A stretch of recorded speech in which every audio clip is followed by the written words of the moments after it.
Cordillera Mountains of northern Luzon.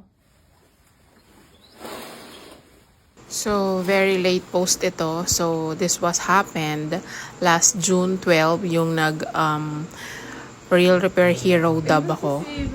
So, this is our one-day experience. Actually, it's a half day only kasi the full, the June 12 is full glam lang, the whole day. And then, sumunod lang sila papa sa amin sa Shangri-La. So, that was also the first time na nag-travel sila ni papa niya along with Chot, silang dalawa lang talaga. So, may katulong naman silang nag-prepare ng gamit si ate before pumunta ng Shang. So, ito yung perks namin. Actually, talagang matatawag mo to as perks sa mga, alam mo yun, for 11 years or for nearly 10 years namin nag-advocacy. Ito yung perks namin na because of Chot na-experience namin mag Makati Shangri-La or anything that we don't spend any cents of money kasi from gown, fitting, transportation, sagot nila lahat. And then we experience also yung buffet breakfast ng Shangri-La. So, ayun, dapat magsiswimming kami dito kaso lang umulan naman. So, we rather opted na hindi na kami nag-swim. Then, in-enjoy na lang namin yung whole time sa hotel.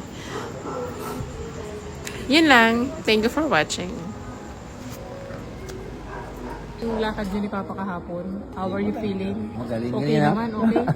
Okay, di ba? Sabihan mo na, dali lang. Oh, hindi. Ayan, nuwan na kita. Shot. Ang lamig na rin. Kaya na, darwa sa luka. Tapos darwa handle. Pag ano, no?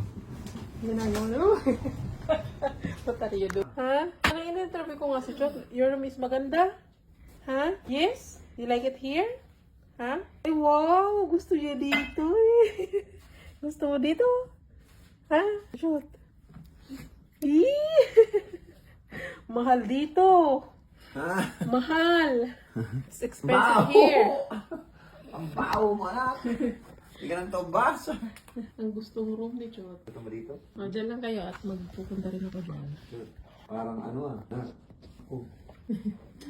Okay na. Pwede yata yun. Thank you, Namshi. Ang mahal ng room mo, At tong P. Ano yun? To P. Parking. Ayala ab to, di ba? Ito? Oh. Oh, ayan. Oo. Ang dakilang alalay. Ang dakilang alalay ng mama.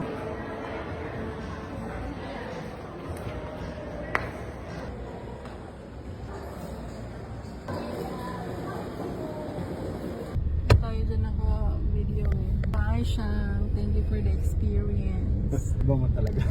Oh, iba mo talaga ako. Ayan. Oh, Grace na. Ano tayo? Adi, masigarta naglinig